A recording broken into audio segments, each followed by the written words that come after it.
नमस्कार मित्रों, मैं भूपेंद्र सिंह राठौर आपके सामने एक नई कहानी लेकर प्रस्तुत हुआ हूँ।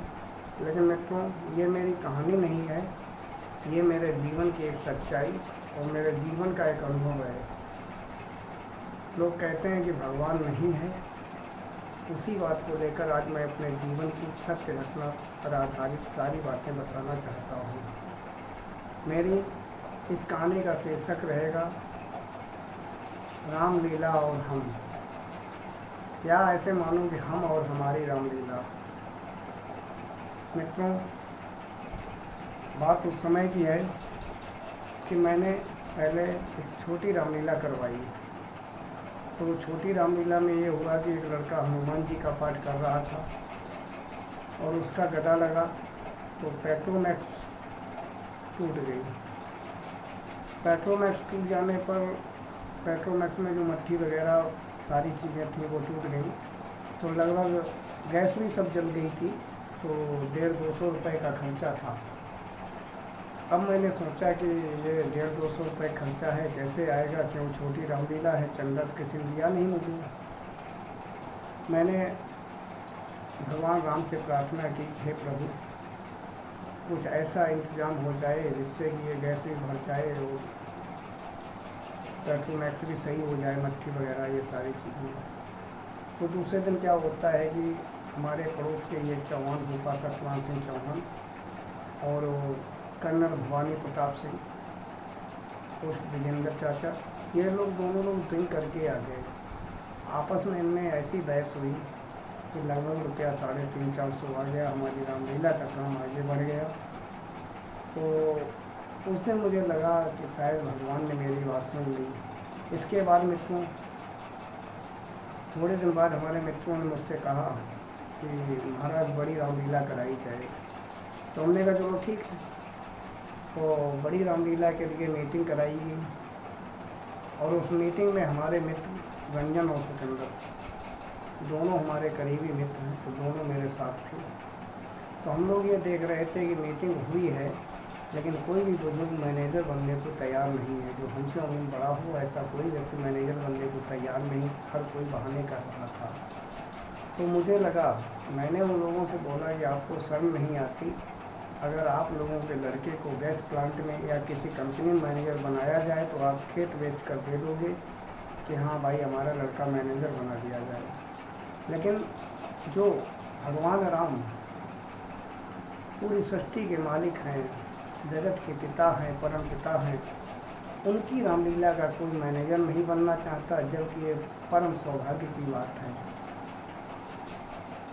जब कोई राजी नहीं हुआ तो मैंने कहा कि मैं रामलीला का मैनेजर बनूंगा।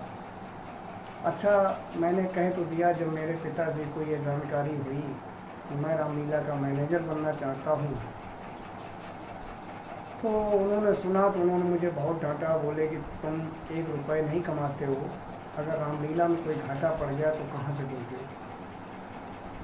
तो मित्रों, एक बात और बताना चाहेंगे हम आपको कि हमारी एक बचपन से ही आदत रही है, आदत समझो या लगाव समझो, कि मैं भगवान राम से बहुत प्रेम करता हूँ, आज भी करता हूँ और जब तक मेरे शरीर में प्राण रहेंगे मैं करता रहूँगा।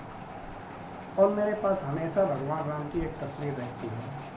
तो मैंने कमरा बंद किया और भगवान राम के सामने हाथ जोड़े और मैं उनसे प्रार्थना करने लगा कि हे प्रभु, पिताजी भी ऐसे कहते हैं और लोग भी ऐसे कह रहे हैं घाटा पड़ गया तो कैसे, कहाँ से पूरा पड़ेगा। तो हमने कहा प्रभु, हमने बेड़ा तो उठा लिया आपके मैनेजर बनने का, अब आप समझो। मैंने उनसे हाथ जोड़कर ये भी प्रार्थना की, मैंने उनसे छुपाया नहीं। मैंने कहा प्रभु, आप तो जानते हो कि गांव घर में मेरी इज्जत ही कितनी है, 2 पैसे की इज्जत नहीं है। अगर रामलीला बीच में बंद हो जाएगा तो गांव के लोग यही कहेंगे कि लफंगे थे, अरे लड़के थे, हरामी थे, बंद कर दी। तो मेरी बहुत ज़्यादा चर्चा होगी, मेरी बुराई, मेरी चर्चाएँ 15 दिन होंगी। समाज में कोई घटना घट जाती तो उसकी चर्चा 15 दिन से ज़्यादा नहीं होती। लेकिन प्रभु, अगर आपकी हंसी हुई तो ये चीज़ बहुत गलत होगी।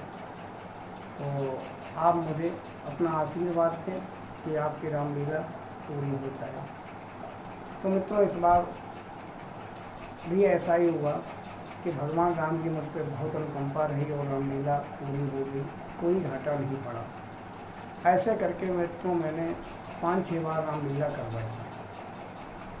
एक साल क्या हुआ कि मैंने भगवान राम से बार बार प्रार्थना कर रहा था कि हे प्रभु, मैंने आपकी धनुष से दिवाली लीला अपने समाज में 3-4 बार दिखाई है, क्या आप मुझे अपनी धनुष या दिवाली लीला नहीं दिखा सकते जो वास्तविक हुई थी। एक हफ्ता गुजर गया भगवान राम से निवेदन करते करते। फिर मित्रों मैं सच बोल रहा हूँ कि वो सौभाग्य भी मेरे पास आया कि मैंने रात्रि में भगवान श्री राम के धनुष यज्ञ की लीला देखी। मैं सुबह जागा तो मैंने अपने आप को बहुत ही भाग्यशाली समझा। एक बार की बात और है मित्रों कि जब मेरे मित्रों ने मुझसे कहा कि रामलीला कराओ, मेरे गांव में 2 मोहल्ले हैं और दोनों मोहल्लों में रामलीला होती है, तो उस मोहल्ले में रामलीला का हवन हो गया था, शायद मीटिंग हो गई थी, हवन नहीं हुआ था। तो हमारे इधर के भी मोहल्ले लड़के कहने लगे हमारा रामलीला कराओ, उधर हो रही है। तो हमने कहा यार करवा देंगे, परेशान मत हो। मैं करवा क्यों नहीं रहा था कि मेरी भगवान राम से एक जिद थी। मैं उनसे बार बार ये प्रार्थना करता था शाम को, प्रभु अब की बार अगर आप नहीं कहोगे तो हम रामलीला नहीं करवाएंगे। कम से कम मेरा इतना सौभाग्य ना सही कि आप धनुष बाण लेके आप माँ जानकी और लखनलाल मेरे स्वप्न में आओ, नहीं आओगे तो कोई बात नहीं, लेकिन कम से कम किसी साधु महात्मा के ही भेष में आकर मुझसे एक बार कह दो कि रामलीला कराओ, घाटा नहीं पड़ेगा। तो मित्रों ज़्यादा 3-4 दिन गुजरे होंगे प्रार्थना करते भगवान राम से। हुआ क्या कि एक रात में मैं देख रहा हूँ कि एक महात्मा के भेष में, जो हमारे गांव के ही महात्मा हैं मोहल्ले के, सुखपाल सिंह चौहान जो बाबा जी हैं, तो वो मेरे स्वप्न में आए और हमसे कह रहे कि पागल हो क्या, रामलीला कराओ, तुम्हें कभी घाटा पड़ा है। सुबह जब मैं जागा तो मैंने भगवान को शुक्र अदा किया। मैंने कहा प्रभु अब आपका मुझे संकेत मिल गया है, अब मैं अवश्य रामलीला करूँगा। तो मित्रों मेरा इस चीज़ को बताने का भाव या नज़रिया जो भी है वो इसलिए है कि जैसे लोग कह देते हैं कि भगवान नहीं है, तो मित्रों मेरा अगर विश्वास करो तो भगवान है, हर कदम पे है आपके साथ। महसूस नहीं कर पाते आप समझ नहीं पाते हो भगवान कहाँ है, कैसे सुनेगा मेरी पुकार। बस भगवान भाव में है। आप कभी अपनी करुण पुकार उनको सुनाएं तो सही, आपका पूरा काम करेंगे। कभी क्या जीवन में आप लोगों ने भगवान को कोई जिम्मेदारी दी है? आपके शादी ब्याह में या और किसी निमंत्रण में भगवान को अगर आपने जिम्मेदारी दी होती तो वो काम आपका बहुत अच्छा निबट जाता। मित्रों आज का जो वर्तमान युग चल रहा है, इसमें जो नई जनरेशन है वो विज्ञान पर ज़्यादा निर्भर करती है। बोलते हैं कि विज्ञान प्रमाण मानता है। गांव के मेरे एक अंकल लगते हैं, उनका नाम भी मैं बता दूंगा, राजेंद्र सिंह राठौड़, जो पेशे से डॉक्टर थे झोला छाप। तो एक बार उनसे मेरी बहस हो गई, बोले कि मैं भगवान को नहीं मानता। हमने कहा चाचा जी आप क्यों नहीं मानते हो? तो बोले कि मैं डॉक्टर हूँ पेशे से और साइंस प्रमाण मानती है। मैंने जब कभी उनको अपनी आँखों से नहीं देखा तो मैं कैसे मान लूँ भगवान है? तो मैंने उनको उत्तर दिया कि चाचा जी जिस चीज़ को आपने अपनी आँखों से नहीं देखा है तो आप मानने को राज़ी नहीं हो कि ये चीज़ कभी थी भी। अरे ये पूरी दुनिया जो गॉड अल्लाह ईस हर तरीके से जो ऊपर वाले की पूजा अर्चना कर रहे हैं, ये क्या पागल हैं? कोई न कोई शक्ति तो है। अगर मित्रों कोई शक्ति नहीं है तो आप ही बताओ कि इतने कलर की चिड़ियाँ पड़ी हुई हैं। अभी आप मोर को देख लो, मोर के पंख पर कितनी अच्छी डिजाइन होती है। आखिर मोर के पंख पे आँख बनाने वाला कौन है? नाग के फन पर गौ का खुर बनाने वाला कौन है? गिलहरी को आपने देखा, गिलहरी की पीठ पर 3 उंगलियां बनाने वाला कौन है? इन चिड़ियों को, इन जानवरों को देखकर आपको कभी ऐसा महसूस नहीं होता कि कोई तो ऐसा महान आर्टिस्ट है जो इन्हें बनाता है और इनमें कलर भरता है? मित्रों तो हुआ क्या कि मेरी उन चाचा जी से बहस हो रही थी डॉक्टर साहब से, तो बोले कि मैं प्रमाण मांगता हूँ। तो हमने उनको उत्तर दिया कि आपने अपने पिताजी को देखा है? तो बोले हाँ मैंने उनको देखा है। तो हमने कहा अपने बाबा को आपने देखा है? बोले हाँ मैंने देखा है।